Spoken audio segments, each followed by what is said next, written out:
hearts go out to those who may have been injured. It's still an active situation, and Germany is one of our closest allies, so we are going to pledge all the support that they may need in dealing with these circumstances.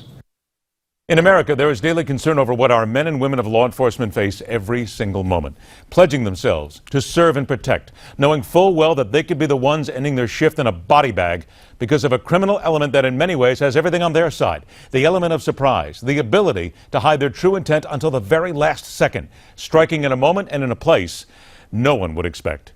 In Munich, Germany today, a terrible example of the sheer impossible nature of what cops are faced with around the world when somebody seeks to pick up a weapon in the light of day and start targeting innocents. And we are faced with what is not impossible, but improper. Not to knee-jerk into talk of foreign fighters, not to knee-jerk into making religious beliefs the main cog in every deadly machine, not to knee-jerk into bellowing about how political leaders are to blame, but to seek facts first and foremost.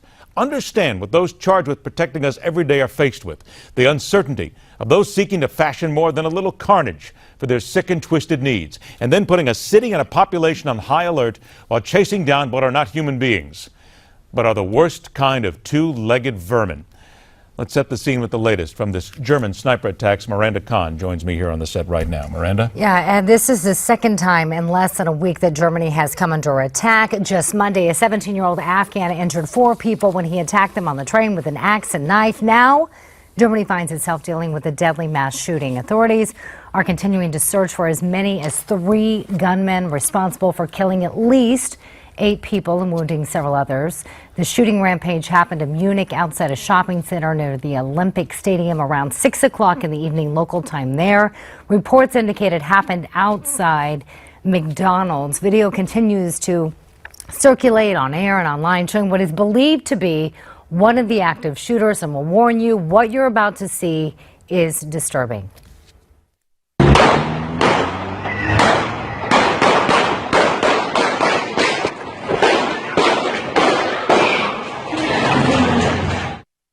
Now, while it remains unclear at this time if this is connected to ISIS or terrorism in any way, a spokesperson for German police did call this, quote, a terror situation during a news conference earlier today. Authorities have also declared a state of emergency in Munich and suspended mass transportation while they continue to search for the gunman, Ed. All right, Miranda, thank you very much. All right, Pleasure. Scene is set. Let's get to work. Let's welcome back the former New York City Police Commissioner who oversaw the response to the 9/11 terror attacks and has worked with international law enforcement in crimes such as what happened in Germany.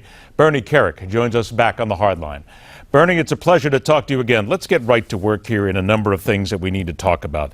Is it not fair to say that when you are in a situation like this, as law enforcement, I mentioned the phrase knee-jerk a couple of moments ago, but with so many moving parts on the ground, so much unknown, you have to make sure that there is a control factor here, and you as the cop on the beat and the person in charge have got to make sure you don't knee-jerk because you really don't know what you're facing.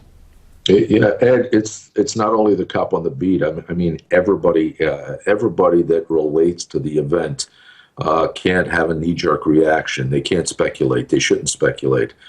For the cop specific, their immediate function is to remove the innocent people, get them out of the way, render the immediate area safe, get to the people that have been injured, get them out of there if they possibly can, and then go after the bad guy, if you will.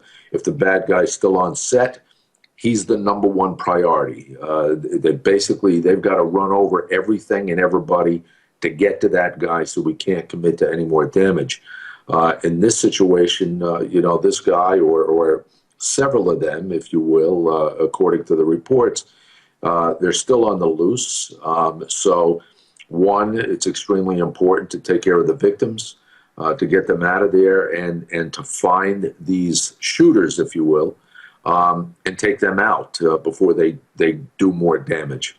Bernie, is it not fair to say that there are people already, they hit social media right away, and certainly in the media and many other places, broadcast media, one of the first things that they say these days is ISIS, terrorists, terrorism. They immediately bring that up. I've heard it today, and quite frankly, I'm damned angry about it because I, as a member of the media and a journalist my entire career, are sick and tired of people knee-jerking to these things every single time.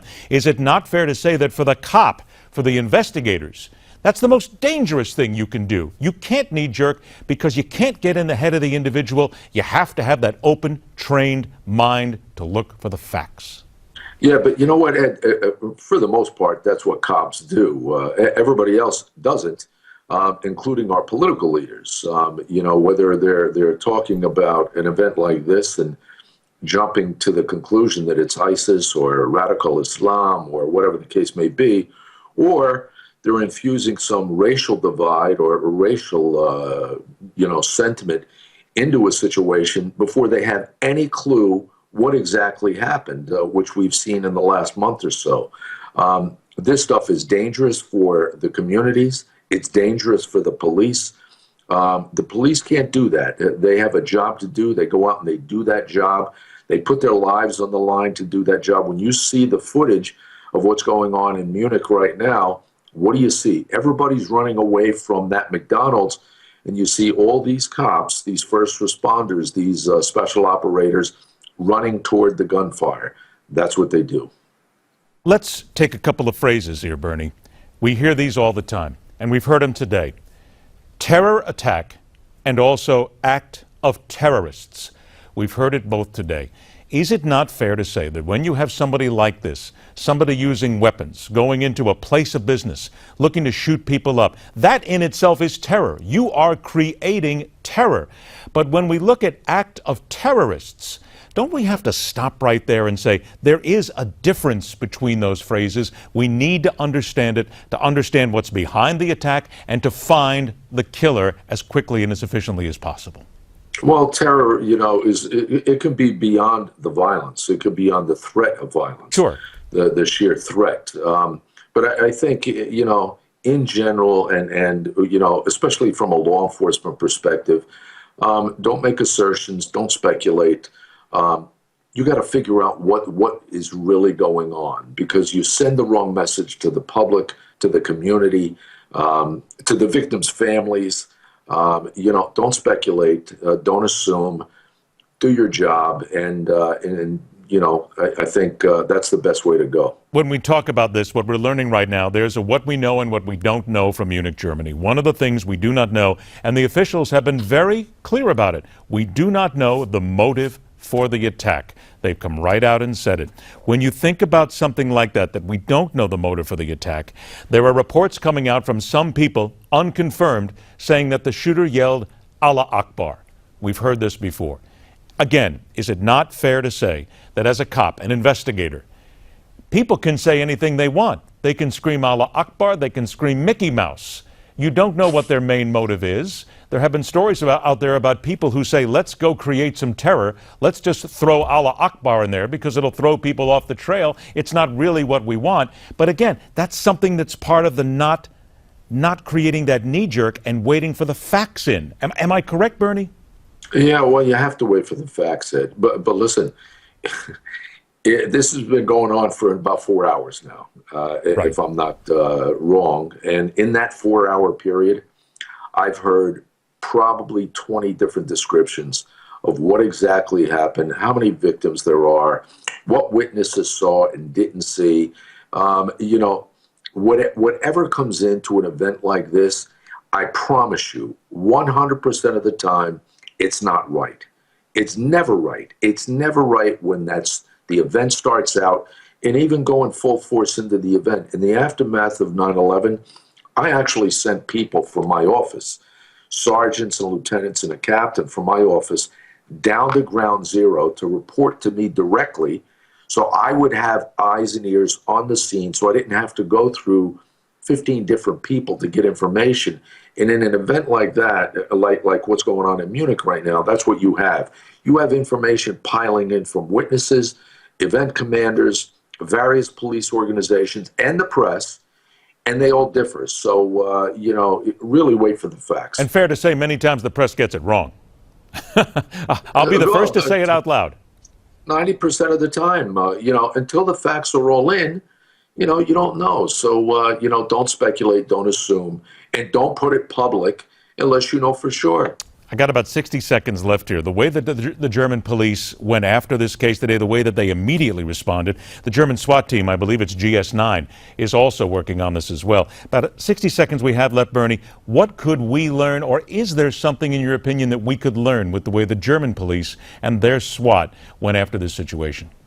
No, I think the G9, the SAS in London, in England, they all operate in a pretty much the same manner that our SWAT teams do, that our Delta Force or our Navy SEAL Special Operations Forces do, and our local SWAT teams. They're well trained, very professional, and I think they'll get the job done. Would you say that our SWAT teams here in America, and I've talked to many people here, they tell us, and they tell me that we are just as good as they are. Sometimes we're even better. Would you say that we're all on par? Well, look. From a biased perspective, my son is a member of the Newark Police Department SWAT team, and I can tell you those guys train, just like they're in the military. So they're extremely professional, very competent, and that's to say around the country as well. And I just came back from Cleveland. Phenomenal job by the police Indeed. departments around this country. And remember, it's all that training, and we keep saying this over and over again. Do not assume anything, because we all know what the word assume means. Bernie, it's always a pleasure to get a chance to talk to you. Thank you Thanks, so much, Ed. my friend. Be well. On deck, what surprises should Donald Trump have up his sleeve for the campaign trail? Because now he's on the trail. And is America really as dark and foreboding a place as the Republican nominee believes?